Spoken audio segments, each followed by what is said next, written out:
Bueno, estamos en un nuevo episodio del conversatorio, como todos los viernes, junto al vicepresidente, mandato cumplido, Amado Vudú. Amado querido, ¿cómo estamos?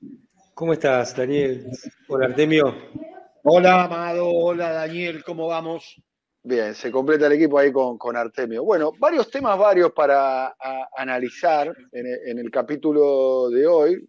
Tenemos un tramo largo para conversar aquí en Siempre Soy. Primero, ¿cómo se está posicionando la oposición? Ha comenzado la campaña electoral.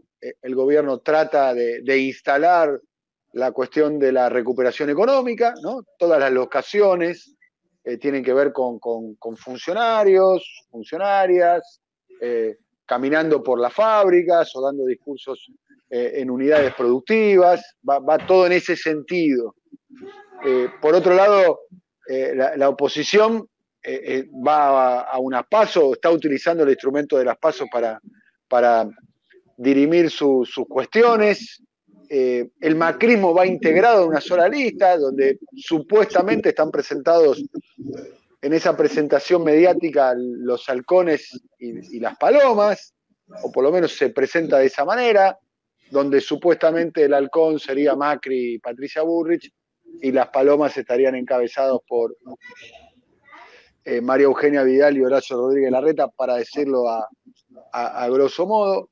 Está el episodio dramático en un punto, vergonzoso para mí, por el nivel de debate, por lo que se debate en sí, del modo, en el exabrupto público que ha tenido Fernando Iglesias, que es diputado nacional, y el diputado Waldo Wolf, a partir de que se hizo pública el listado de las visitas que recibió el presidente de la Nación en Residencia Olivos en el momento que se estaba llevando adelante el aislamiento preventivo y obligatorio frente a la pandemia, especialmente lo que fue el año pasado.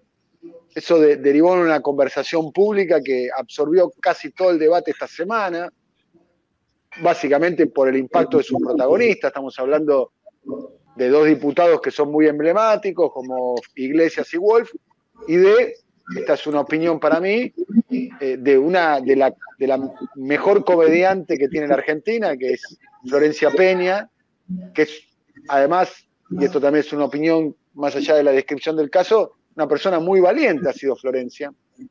Florencia Peña, yo tuve la oportunidad, si me permiten una infidencia personal, de decírselo personalmente. Me animaría a decir que Florencia Peña fue la primera actriz popular, porque Florencia tiene un atributo que es muy popular, es muy talentosa, es muy popular, es muy conocida, es muy querida, tiene todos esos atributos, además de su talento, que es, para mí, esto es subjetivo, es enorme, de ser la primera que movió una ficha acompañando al proceso cultural y económico y político del kirchnerismo en el año 2008, cuando no todos se animaban en aquel momento. Exactamente. Estoy hablando del periodo de lo que quedó de la guerra de la 125 y contra lo que se presentó como el campo, digamos, que fue para mí la batalla que parió en términos políticos y culturales al kirchnerismo para mí, o lo que termina de cuajar. ¿Estás de acuerdo, Artemio? Totalmente. Bien. Una de las primeras figuras públicas que da el paso era Florencia, cuando Florencia ya era muy popular en aquel momento. Entonces, todo eso absorbió el debate público, la conversación esta semana, mientras pasaron otras cosas, ¿no? El pago al Club de París con dinero público, el pago al Fondo Monetario, y una cuestión que está absolutamente invisibilizada, que nosotros lo tratamos en el programa de hoy, más temprano, en el programa del día de ayer, jueves, que es la legislatura de la Ciudad de Buenos Aires está aprobando, con los votos del macrismo, la venta de voy a chequear acá exactamente la cantidad de hectáreas, si me permiten. La venta de 70 hectáreas, 70 hectáreas frente al río de un proyecto que está llevando adelante Eduardo Edelstein, que se van a vender para siempre. Bueno, planteo esta cuestión. ¿Dónde está el centro de la discusión, de la conversación pública, de la política, de las cuestiones de fondo? ¿Cuál es la capacidad que tienen los medios de imponer esa agenda? Y a quién beneficia esa agenda y esa conversación pública. Amado Artemio.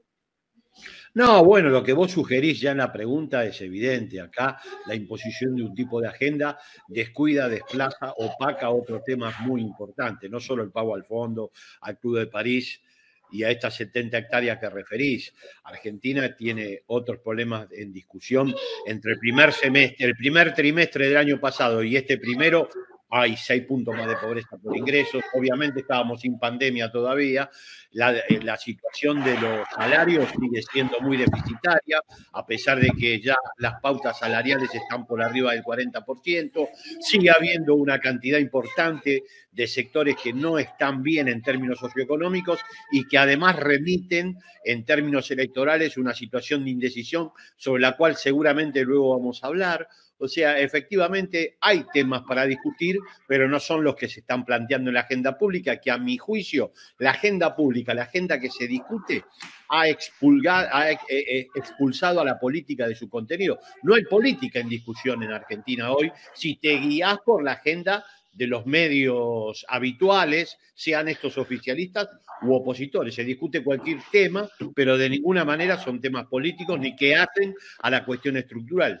Yo no quiero opinar sobre eso, no soy un hombre de medios, pero me parece que debiera verse o debiera instalarse también temas más de fondo, porque existen y son necesarios de tratar, pero no está pasando, no está pasando. Yo quería, Daniel, reforzar lo que está diciendo Artemio, totalmente en acuerdo con lo que él dice, ¿no? Se va corriendo el debate público, ¿cuál es el modelo de país? Y el modelo de país implica un montón de cosas, desde las cuestiones distributivas que explicaba Artemio hasta la inserción productiva, hasta cuál es nuestro lugar en la agenda global. Entonces, no es casualidad lo que vos describías, sin duda lo que ha pasado con Florencia Peña, que me parece, aparte de machista, misógino, desubicado por encima de las cuestiones de género, porque en definitiva es el corolario de una política de odio público que quizás haya comenzado cuando vos señalabas, Daniel, en 2008, pero se fue intensificando, y esto que se ha hecho sobre la figura de Flor Peña es realmente, te pone, digamos, en el lugar más bajo de la democracia, porque lo que se ha hecho es señalar con el dedo, prejuzgar, cosificar. La cuestión de género, bueno, escapa directamente a cualquier calificativo porque es algo horroroso. Pero bueno, también es la figura de Florencia Peña, ¿no? Que venían, digamos, poniéndola en un lugar que no le corresponde hace mucho por sus ideas. Porque lo que se hace es juzgar a las personas por sus ideas y por su compromiso. Entonces, parece que eso no tendría que ser así. Que en la Argentina nadie tiene derecho a pensar y a expresarlo. Y como en el caso de Florencia Peña y otras actrices y actores, científicos, etcétera, etcétera, a poner todo su prestigio personal y jugarse en una cuestión en la cual no se llevan nada. Simplemente se llevan aportar a una sociedad mejor, o lo que cada uno entendemos que es una sociedad mejor. Entonces es gravísimo lo que ha pasado con eso. ¿Y qué se tapó? ¿O por qué sucede esto? Y lo que nos señalaba Artemio es central. Yo le agregaría el tema de Pepín. Nosotros tenemos un funcionario de Macri prófugo, que ayer la justicia, el sistema político uruguayo dice que no es un refugiado político, que es un prófugo, punto. Ahora veremos qué hace la justicia uruguaya con la extradición, pero ya está claro para el sistema político uruguayo que no es un perseguido político, es un prófugo, es un tipo que se está escapando de la justicia. Y si esto es grave en cualquier caso, imagínate en alguien que fue apoderado de Macri, que hablaba en nombre de Macri, que operaba en nombre de Macri, y de eso también, les gusta o no, participaron o aceptaron Rodríguez Larreta, Vidal, Santilli, etcétera, etcétera. Más aún, lo aceptaron como víctimas. O sea, hoy siguen formando parte de un espacio en el cual el espionaje interno era una cuestión muy, muy, muy potente y muy severa, no solo la persecución de opositores. Entonces, de esto tampoco se discute. Si uno ve el lugar que tuvo en la prensa hegemónica este tema, te das cuenta que lo están tapando. A la par y pasu otras noticias, o imaginando que Pepín hubiera sido un kirchnerista. Sería el escándalo nacional de dos tapas por día del mismo diario. Entonces, es la cuestión económica, pero también es la cuestión institucional la que están sacando afuera de la posibilidad de discutir qué es lo que está pasando en el país. Y lo que vos señalabas, de que está haciendo Rodríguez Larreta, es decir, Rodríguez Larreta, Vidal, Santilli, etcétera, etcétera, etcétera, de vender espacio público para convertirlo en una mercancía, en una ciudad que necesita más espacio público como es la ciudad de Buenos Aires. Entonces, se está obturando el debate político, el debate de las cuestiones de la sociedad, para taparlo con un debate, con un discurso de odio, porque en definitiva estamos hablando de los ataques que recibió Florencia Peña por pensar lo que piensa y por decirlo. Entonces también se pretende una sociedad desde el poder concentrado, desde Macri, desde Rodríguez Larreta, desde Vidal, desde Santilli, donde nadie tenga lugar para expresar sus opiniones. Y poco importa quién es el personaje de esa fuerza que lo hace, porque es la fuerza lo que lo está avalando y lo que lo está poniendo arriba del debate. Bien, yo estoy pensando a propósito, y ahora me gustaría un poquito profundizar sobre el proceso electoral, sobre lo que se viene, sobre los indecisos, que son los indecisos, entre los cuales no nos encontramos nosotros tres, creo, que estamos bastante decididos, nuestro voto está bastante decidido, creo, ¿no? Es cantado. Podemos, Es cantado.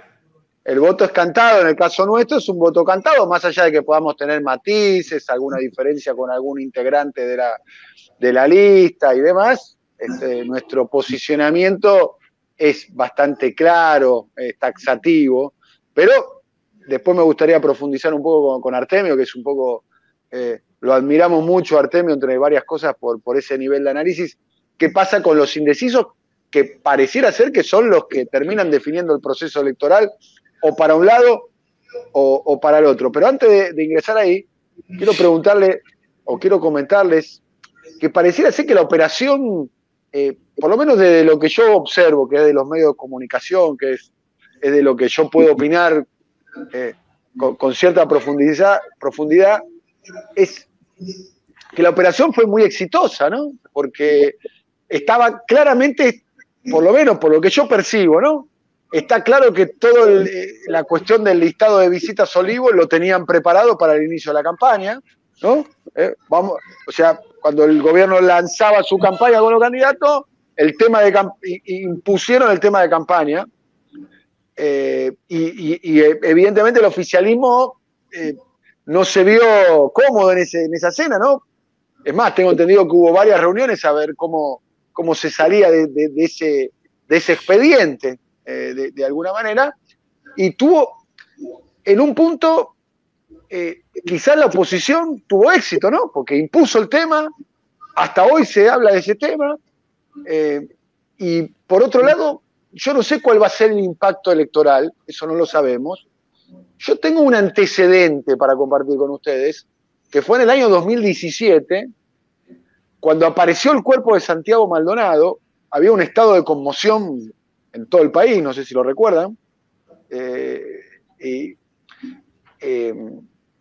ese mismo día, esa misma noche, en el programa de Los Leuco, esto si quieren lo podemos ver y escuchar, Elisa Carrió, que encabezaba la fórmula, encabezaba la lista de diputados en el año 17, dijo, bueno, el cuerpo se va a conservar por el frío del río y las altas temperaturas, lo comparó con Walt Disney. Se votaron pocos días después y Carrió arrasó en las urnas. No hubo una reacción popular o electoral insisto, me parece, no sé si el resultado al final del día es Cambiemos consolida su voto, porque hay muchos votantes de Cambiemos que piensan como Fernando Iglesias, ¿no? No es que Fernando Iglesias expresa algo. Y el oficialismo se pierde la posibilidad de instalar temas de conversación en la campaña, que me parece que es... ustedes que participaron en varias campañas, me parece que es el tema central, ¿no? De qué se habla durante la campaña, qué se propone.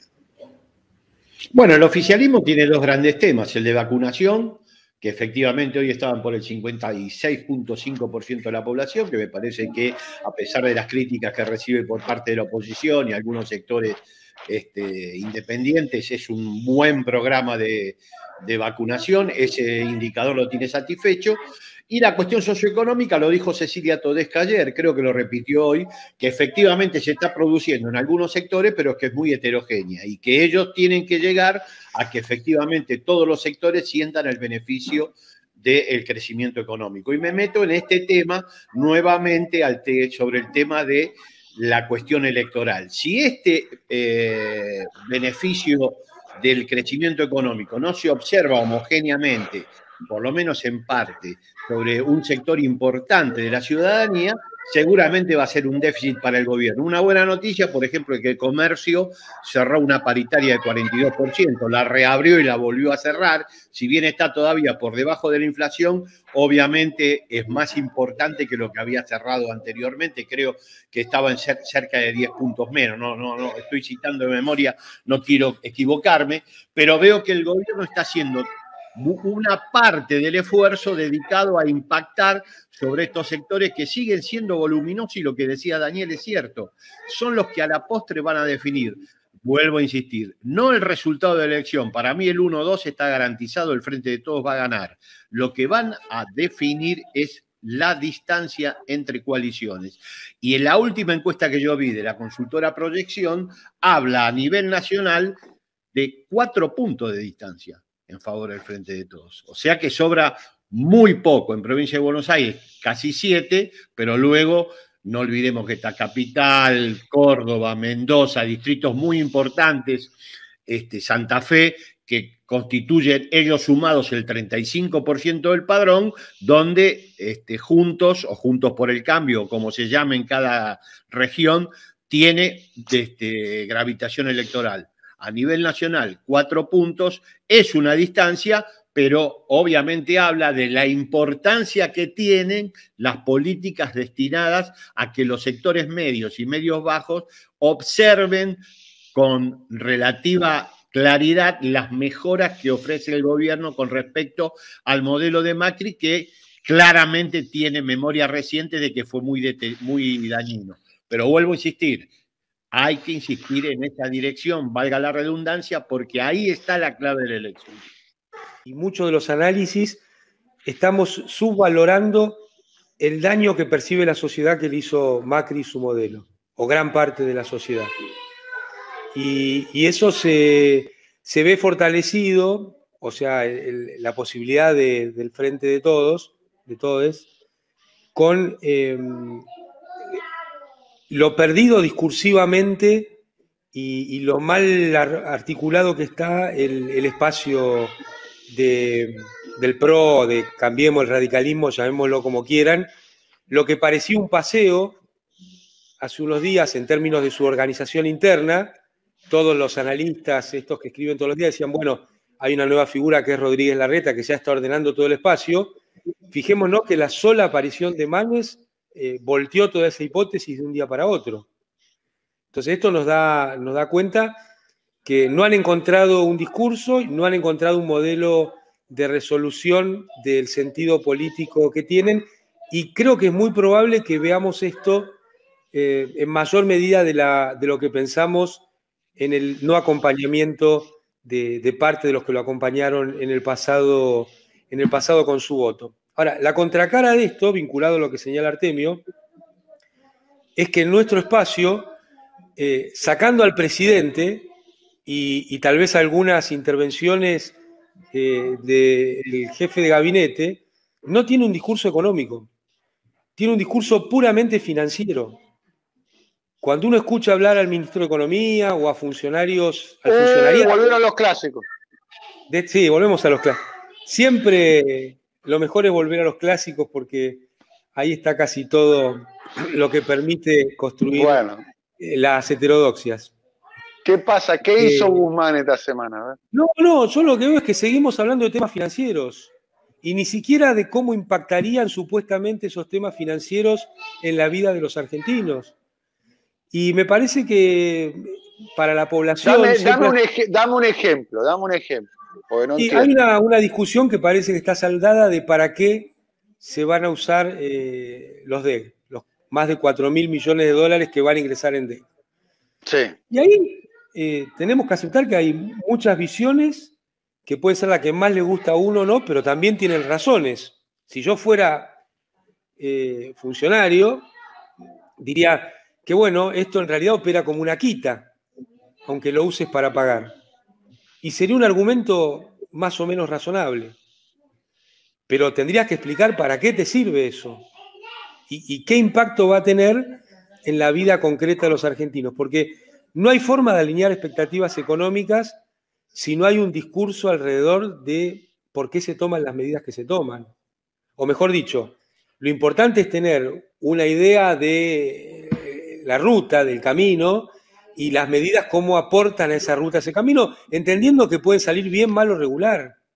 Nadie está pidiendo que con la bola de cristal te digan el resultado. Pero, ¿cuál es la construcción discursiva de por qué sirve o no sirve una medida? ¿Y por qué se toman las decisiones? Me parece que esto en Argentina, por derecha, por izquierda, en sentido nacional, en sentido extranjerizante, siempre ha sido explicitado y en este momento no está sucediendo. Entonces, me parece que ahí el discurso que viene teniendo el presidente de que los salarios le ganan a la inflación, de que hay que apostar... Pido. Sí, señor. Pido, porque, a ver, pareciera ser, vamos a aclararle a los oyentes que este es un conversatorio nuevo.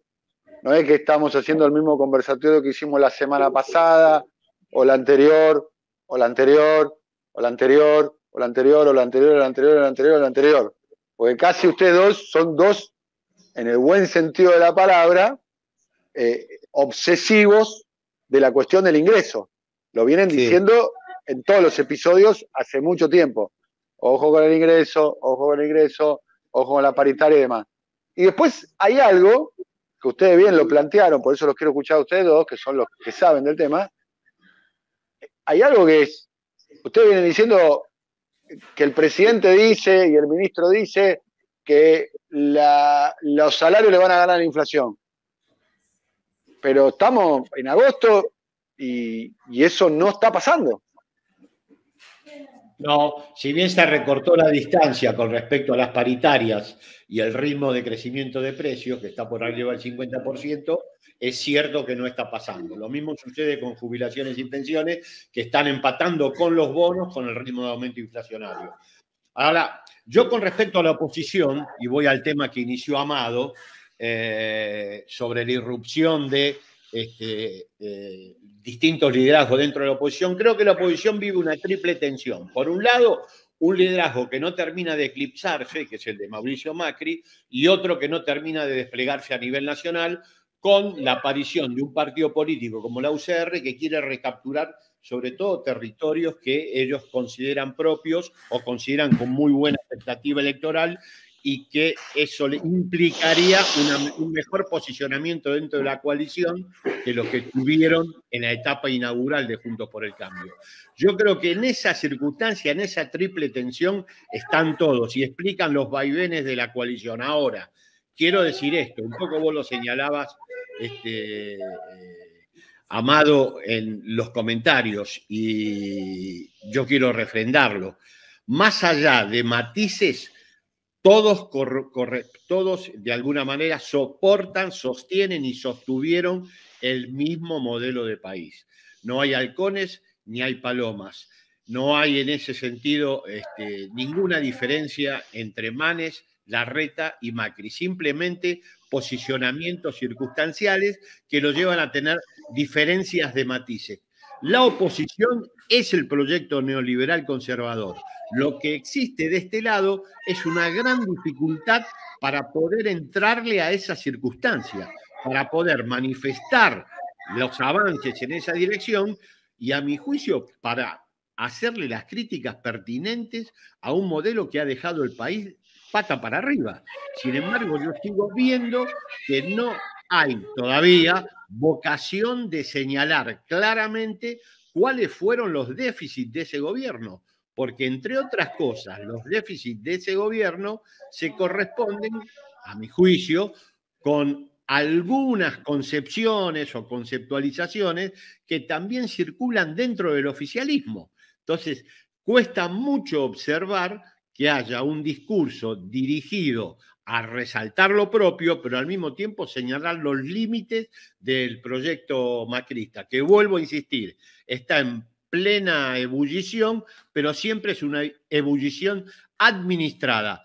Todos compartieron cuando fueron gobierno y comparten hoy, siendo oposición, exactamente el mismo proyecto de país que diseñaron desde 2015 a 2019. Un caso puntual que pone en evidencia esto que está señalando Artemio. La novedad económica sería, en las listas de Cambiemos, sería el economista Tetaz, que es un economista periodista con una altísima exposición pública. Esa sería la novedad. ¿Quién lo asesora en temas del Banco Central? Es Sturzenegger, que no es ninguna novedad, porque estuvo con Cavallo, con De la Rúa, como viceministro, estuvo con Macri como presidente del Banco Central, o sea, está claro que la idea es volver con el modelo de ajuste neoliberal recargado. Y que, como vos decís, volviendo a los clásicos, bueno, ellos también tienen sus clásicos. Muy bien. Me gustaría, Artemio, profundizamos un poquitito en los indecisos. ¿Cuándo fue la primera vez que hiciste una encuesta en tu vida, una encuesta electoral en tu vida, Artemio? No me acuerdo ya, pero supongo que en el 97. En el 97. Y ahora me acordé, con la encuesta, con la disputa Fernández Meijide, Chiche Duhalde. Año 97. 97, exactamente. Ahí fue la alianza. Claro. La alianza recién formada entre el radicalismo y el Frepaso.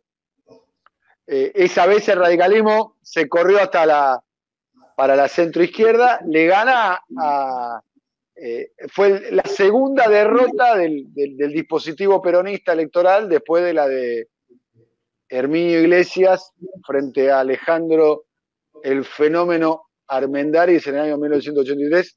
Sorpresa. El primer sorprendido fue el propio Armendáriz, ¿no?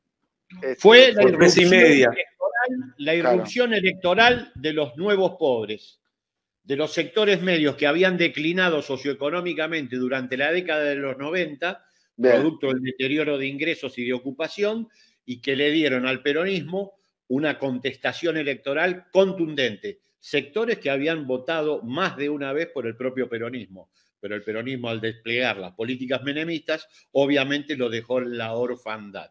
Y eso tuvo como correlato que esos nuevos sectores pobres se correspondieran esta vez con el voto a Graciela Fernández Meijide, que es un voto, obviamente, hay que decirlo, impensable en la mitología peronista, Sí. de que pudiera receptar un sector importante de voto que tenía una tradición popular democrática, justicialista, como quieran llamarla. Sin embargo, sucedió.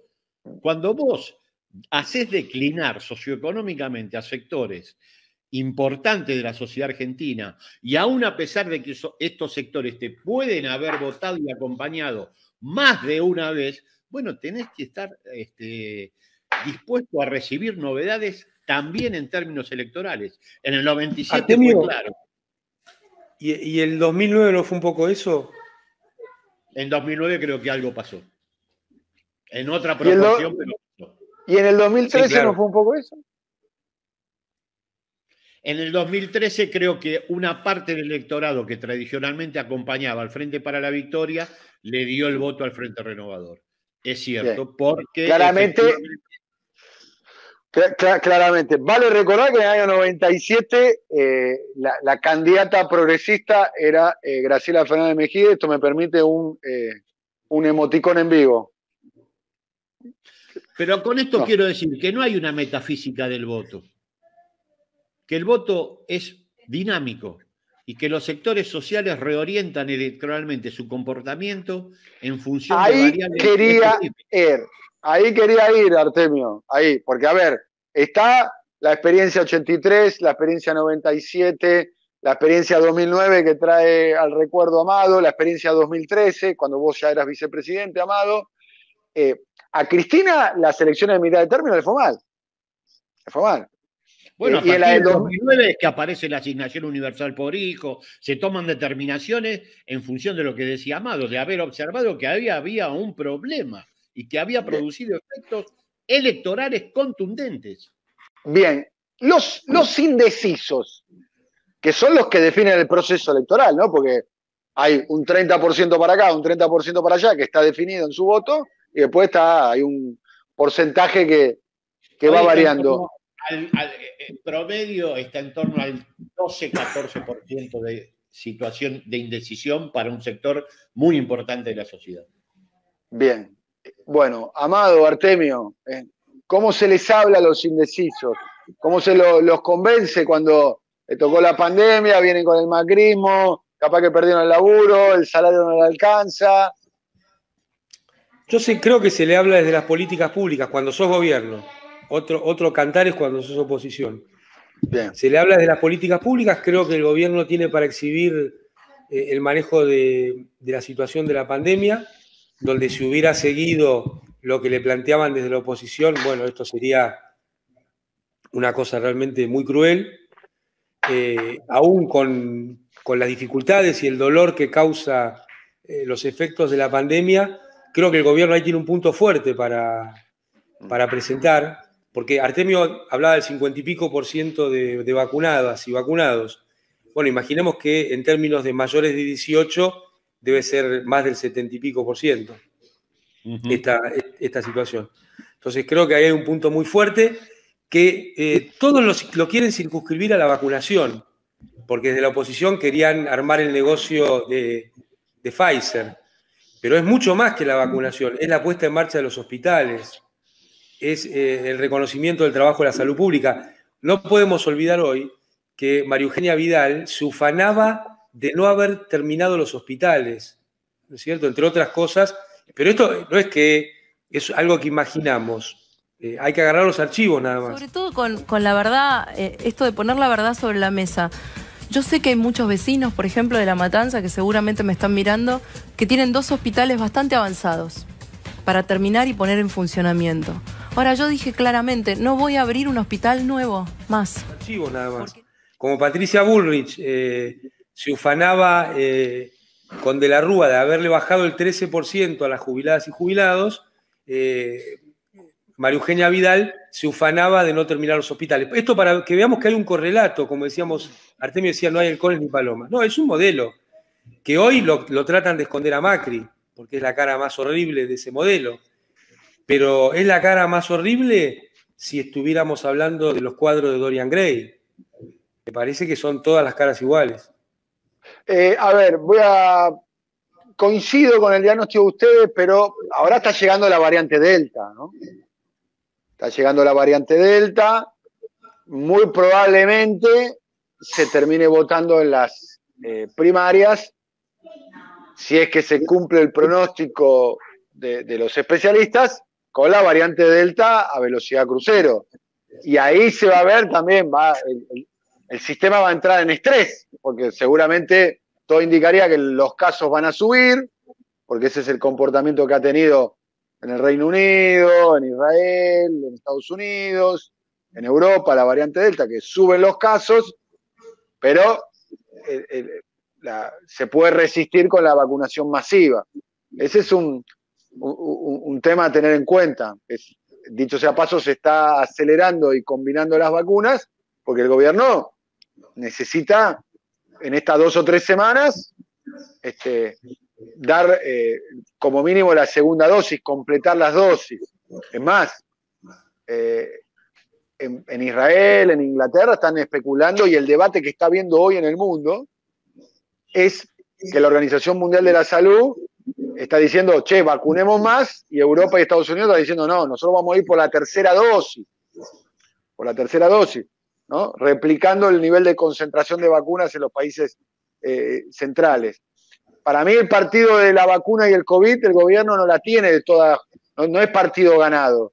Hace 2 o 3 semanas estaba, casi podríamos decir que el gobierno lo podía presentar como un éxito. Ahora hay un interrogante ahí. Yo creo que va a terminar saliendo bien, porque la previsión indica que va a terminar saliendo bien. Las vacunas están llegando, el plan de vacunación está funcionando, pero viene la Delta. Y ustedes saben que con el COVID todo representa de alguna manera un enigma, digamos, ¿no? Sí. Con lo que puede llegar a suceder. Pero a mí, nosotros siempre conversamos y siempre se estableció el tema vacunación y góndola, vacunación ingreso, vacunación kilo asado, vacunación inflación.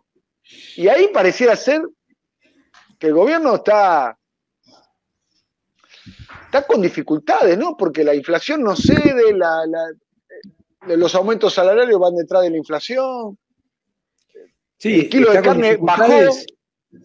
Te diría que así como el otro es el argumento fuerte, el argumento débil está en precios-ingresos, en la relación precios-ingresos, porque además no hay un discurso de que, o sea, fue bueno, por ejemplo, lo de la carne, funcionó bien, relativamente bien. Bajó el precio de la carne en el mostrador. Claro, y esto no se dice. Bajó poco, ¿no? Bajó un promedio, en algunos casos un 10%. A ver, para que no puede comprar carne, 10% es un montón. La dinámica a la suba. O sea, se contuvo la dinámica a la suba y se logró algunas bajas, como decís vos, tal vez módicas, pero se cortó una situación. Exactamente. En la mayoría de los servicios públicos, bueno, el gobierno ha tomado una posición que me parece seria.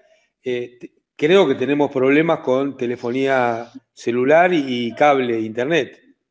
Y ahora aparece el problema también con prepaga.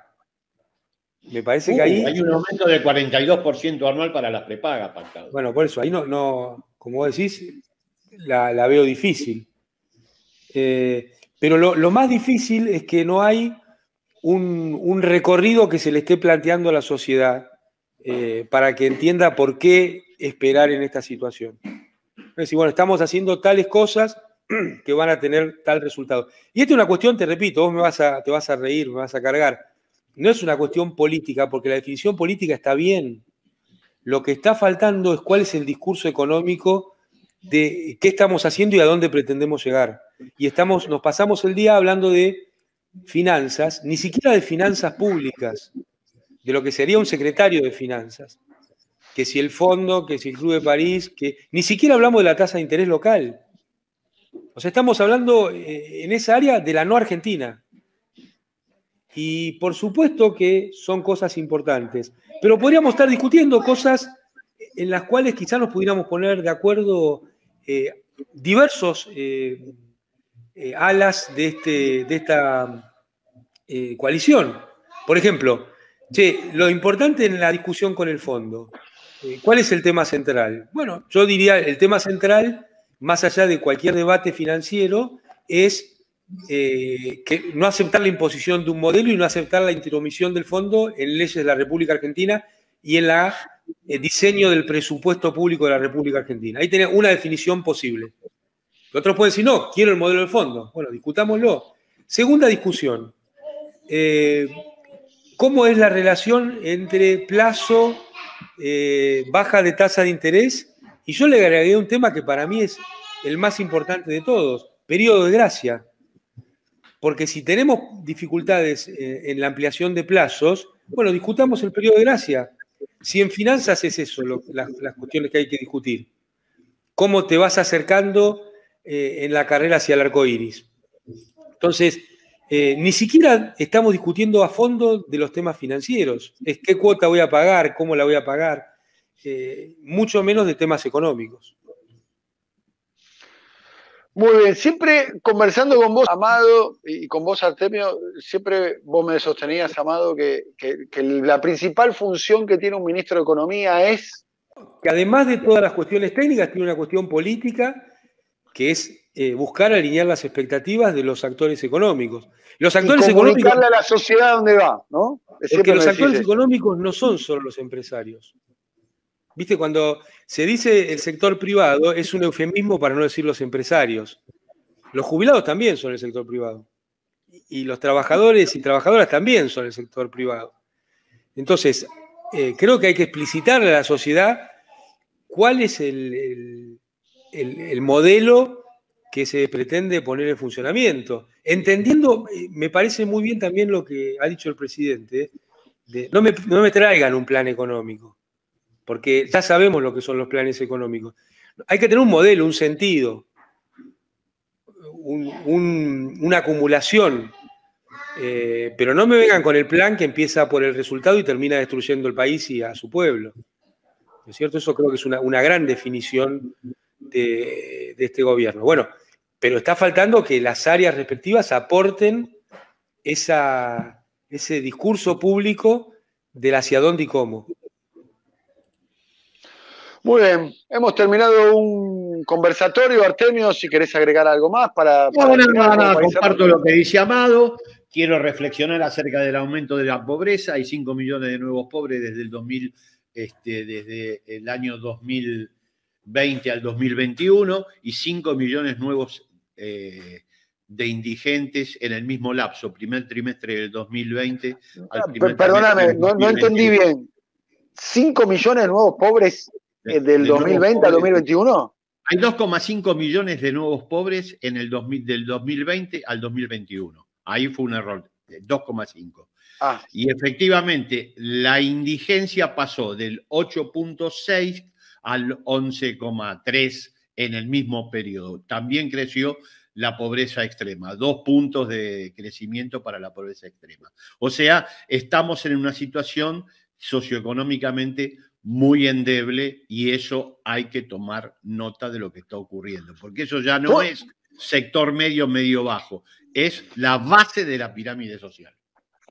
Bien, bueno, quiero decir algo, no sé si querés decir algo, Amado, para el final, sí, pero... Volver un segundito al tema de Florencia Peña, que bueno, obviamente toda solidaridad, pero no nos olvidemos que lo que ha sucedido es el corolario del discurso del odio, concentrado en una persona que viene diciendo lo que opina